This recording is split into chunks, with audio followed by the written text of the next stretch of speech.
तो पत्रकार नहीं है, लेकिन फिर भी आपने क्या उत्तर दिया? देखिए, मेरा ये कहना है, देश में किसी की भी सरकार बने, देश का सबसे बड़ा मुद्दा है बेरोजगारी का। देश का सबसे बड़ा मुद्दा है शिक्षा स्वास्थ्य का, जिस पर आने वाली पिछली किसी की भी सरकार रही, चाहे कांग्रेस की रही हो चाहे बीजेपी की रही हो, फेल रही। हमारे देश में फ्री का राशन बांट देना, फ्री के राशन बांट देने से हमारी जनता की जो जरूरतें पूरी नहीं होती। और राशन कांग्रेस ने भी बांटा है और राशन बीजेपी के भी लोग बांटे हैं। तो मैं यूथ होने के नाते कहना चाहता हूँ कि हमारे देश की जो मूलभूत जरूरत है, हर घर रोजगार, आप इतना रोजगार डेवलप कर दीजिए कि किसी को 5 किलो राशन के लिए आपके सामने भीख ना मांगना पड़े। तो मेरा मानना है कि जो राशन की दुकानें हैं वो बंद हो। हमारे देश में हर घर का व्यक्ति इतना उसके पास इतनी कमाई हो कि उसको जा करके लाइन लगा करके राशन मिले। तो पहली बात कि मैं चाहता हूँ कि सरकारें ऐसी बने, हमारा प्रधानमंत्री ऐसा बने। प्रधानमंत्री मतलब जानती है तो हाँ।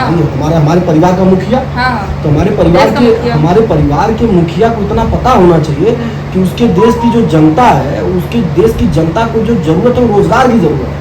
भाई आप 5 किलो राशन दे देने से काम नहीं चलेगा। तो राहुल गांधी भी कर रहे हैं कि हम आएंगे 10 किलो देंगे। देखिए, मैं राहुल गांधी के भी 10 किलो राशन वाले बयान से मैं बहुत संतुष्ट नहीं हूँ। अगर वो रोजगार देने की बात करेंगे मैं संतुष्ट हूँ। देश की जनता की जरूरत है रोजगार, उससे पहले शिक्षा। आप शिक्षा देख लीजिए कि आप बताइए, आप अपने बच्चे को पढ़ा सकती हैं किसी कॉन्वेंट स्कूल में ना? आप अपने बच्चे को आपका बच्चा बीमार हो जाए, लेकर के सरकारी अस्पताल के सामने चल जाए, आपका बच्चा मर जाए। तो सरकार की व्यवस्थाएं कैसी है?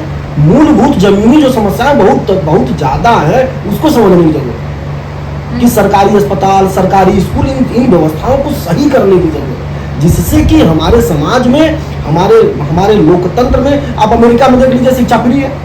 हमारे यहाँ देख लीजिए सबसे बड़ा भ्रष्टाचार शिक्षा विभाग में।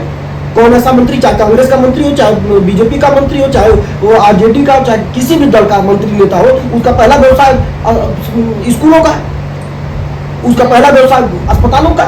भाई वो लूट तंत्र, पहले इस लूट तंत्र पर कौन लगाएगा? भाई मैं तो पूछना चाहता हूँ मोदी जी से भी, राहुल जी से, क्या ये लोग इस पर लगाएंगे? इस पर लगाम लगाएंगे क्या? नहीं लगाएंगे। मैडम ये समझिए, और ये मेरा मानना है कि सरकारें, देखिए जनता गुलाम है। सुन लीजिए मेरी बात सुनिए, जनता गुलाम है, जनता को गुलामी पसंद है, इसलिए नेता आते हैं गुलामी करवाते हैं, और आप और हम मिल करके गुलामी जनता की, नेताओं की करते हैं। ठीक है, जितना सुख में हो रहा है। आप टेम्परेचर कितना, हम उनको बताइए। चलिए मैं निचले स्तर की बात करता हूँ। आज टेम्परेचर कितना है? 50 पहुंच गया। आज टेम्परेचर 50 पहुंच गया। नेताजी लोग कहाँ हैं? नेताजी लोग कहाँ? पेड़ लगाने गए कहीं? उनको तो मतलब है नहीं जनता से। 50 लोग मरे अगर आजमगढ़ में, 50 लोग आजमगढ़ में मरे, आपको जानकारी है? आप चलाइए अपने चैनल पर? नहीं चलाइए, क्योंकि आपको एग्जिट पोल जो भारत सरकार बनने वाली है उसकी चिंता आपको। आपका भी दोष है। सुन लीजिए, मैं आपको बताना चाहता हूँ, आप लोगों का भी दोष है, जितने मीडिया चैनल वाले लोग हैं इनका भी दोष है।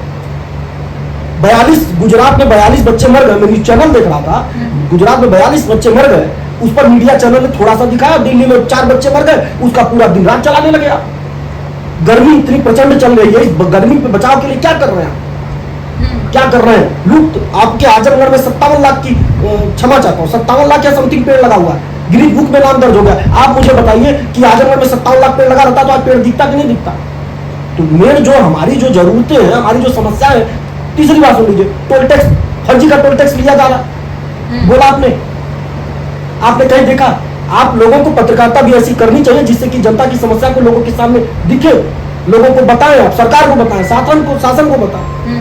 आप लोग भी जाइए, देखिए टोल टैक्स, रोड बना रही है, टोल टैक्स लिया जा रहा है। 210 रुपया देंगे, आजमगढ़ से बनारस तक का 210 रुपया टोल टैक्स है, और रोड बना रही है, आपको देना पड़ेगा, और नहीं देंगे आपका गाड़ी फोड़ देंगे, सब गुंडे बैठे। दूसरी बात मैं बताना चाहता हूँ, आपका जो टोल टैक्स बना है ना, कहाँ बना है? भाजपा तो कहती है। अरे सुनिए, मैं देखिए मेरी बात सुनिए, आप देखिए भाजपा क्या कहती है, कांग्रेस क्या कहती है, इससे मुझ जैसे सामाजिक कार्यकर्ता से मतलब नहीं है, क्योंकि मैं जानता हूँ कि जब जनता को समस्या आती है, सुनिए मेरी बात सुनिए, जब जनता कोरोना में मर रही थी तो ना यहाँ भाजपा थी ना यहाँ कांग्रेस थी। सुन लीजिए, मैं आपको बता देना, आजमगढ़ जनपद का सामाजिक कार्यकर्ता रोड पर था, और आपके बगल का जो आपका अपना कोई था वो आपके साथ था, ना भाजपा थी ना कांग्रेस था। तो समझिए, जनता एक बहुत बड़ा दंश झेल चुकी है, हमें उस दंश से निकलना। हमारी जरूरतें क्या? अस्पताल अच्छे अस्पताल, अच्छे डॉक्टर की जरूरत है। आजमगढ़ में अच्छा डॉक्टर है? आप हमें बताइए। अभी एक बढ़िया न्यूरो सर्जन की जरूरत पड़ जाए तो आपको मैं बता दूं कि प्राइवेट अस्पताल में जाएंगे, वो भी प्राइवेट अस्पताल के डॉक्टर भी अच्छे नहीं है, घर तो बिक ही जाएगा आपका। तो आप ये समझिए कि जरूरत क्या है।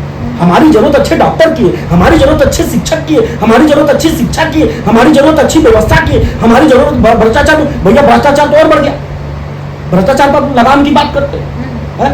तो देखिए अब इस सब बातों पर ना जाइए। और पहली बात कि आप भी जो है अपने कैमरे से जनपद की समस्याओं को ढूंढिए और जनपद की समस्याओं को दिखाइए। एग्जिट पोल तो आता रहेगा, प्रधानमंत्री कोई बनेगा, लूटे खसोटेंगे, सब सुन लीजिए, मैं आपको बता दे रहा हूँ। अब लूटेगा कौन? हम और आप।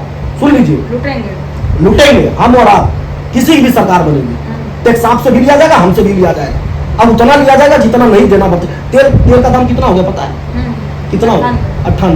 क्या पीछे जो सरकार बनेगी, चाहे बीजेपी की बनेगी चाहे कांग्रेस की, कम कर देगी? कोई कम नहीं करेगा। सुन लीजिए, मैं आपके चैनल पे दावे के साथ कह रहा हूँ, चाहे कांग्रेस की सरकार बनेगी चाहे बीजेपी की सरकार बनेगी, कोई भी तेल और कम नहीं कर पाएगा और तेल बढ़ेगा ही। सुन लीजिए, मैं आपको बता दूं, अर्थव्यवस्था चौपट हो चुकी है और उसके जिम्मेदार हम और आप, क्योंकि हम और आप अंधभक्त, हम और आप चीजों पर बोलने वाले नहीं। हम हमारे सामने लूट हो रही, बताए टोल टैक्स की सामने लूट हो रही है ना। बोला कोई आजमगढ़ का? पूछा किसी? मैंने तो 4 नेताओं से बोला, मैं 4 नेताओं से जाके कह चुका हूं, भैया बंद करा दो यार। चुनाव के बाद 4 तारीख के बाद हम चलेंगे आंदोलन करने वाले, आप आइएगा, हम कमिश्नर साहब को अवगत कराएंगे और चाहेंगे कि आप सभी का सहयोग मिले, जिससे कि आजमगढ़ जनपद की जो मूलभूत समस्याएं हैं, अभी बरसात आएगा, आप अपना कैमरा लेकर के जाइएगा, देवारा क्षेत्र में देवारा बढ़ जाएगा। छोटे छोटे बच्चे ना अपने जो माँ ना छोटे छोटे बच्चों को ना अपने सीने से लगा करके बहते हुए धार से निकल के आती है। कोई जाता क्या उनको पूछने के लिए? और सब चुनावी वादे आज सालों से हो रहे हैं। सुन लीजिए, मैं आपको बता दूं, 10 साल से राजनीति को बहुत नजदीक से देख रहा हूँ। देवारा की समस्या को कोई भी नेता खत्म नहीं कर पाया और वादों पर वादा 10 विधायक है यहाँ पे। नीरो तो कह रहे हैं खत्म कर 10। अरे तो 2 साल से खत्म क्यों नहीं कर दी भाई? पहली तो मैं निरहू जी से भी कह रहा हूँ, सुनिए, देखिए ये लाभ लपेट वाली बात विवेक पांडे नहीं करते, साफ बात। अगर ये 2 साल थे तो पहली समस्या दीवार वाली क्यों नहीं खत्म कर दी? गाना बजाने से नहीं होता है। सुन लीजिए, मैं आपको बताऊं, जनता की समस्या के लिए काम करना चाहिए। निरहू जी के लिए सवाल, 2 साल उनको फिल्म नहीं बनाना चाहिए था, 2 साल जनता के बीच में काम करना चाहिए था। अगर 2 साल जनता के बीच में काम किए होते ना तो आज ये नहीं सुनने को मिलता कि हार जाएंगे। तो ये कहानी है, बस ये जान लीजिए, ज्यादा नहीं कुछ कहूंगा। बस इतना है कि आजमगढ़ की समस्याओं को भी आप अपने कैमरे के माध्यम से दिखाइए जाकर कि आजमगढ़ में समस्याएं कितनी। बच्चे मर गए, 50 बच्चे मर गए, आपने रिपोर्टिंग की नहीं की? क्यों नहीं की? क्योंकि आपको तो आप घूम रहे एग्जिट पोल के लिए। तो जाइए एग्जिट पोल लीजिए, बिल्कुल, तो उसकी बताइए, रिपोर्टिंग करिए। धूप कौन नेता निकला रोड पे, बताइए मुझको? कोई पेड़ लगाया?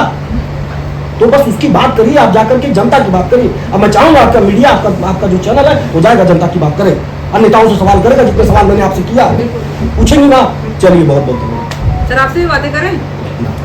बहुत बहुत धन्यवाद बात करने के लिए हमसे।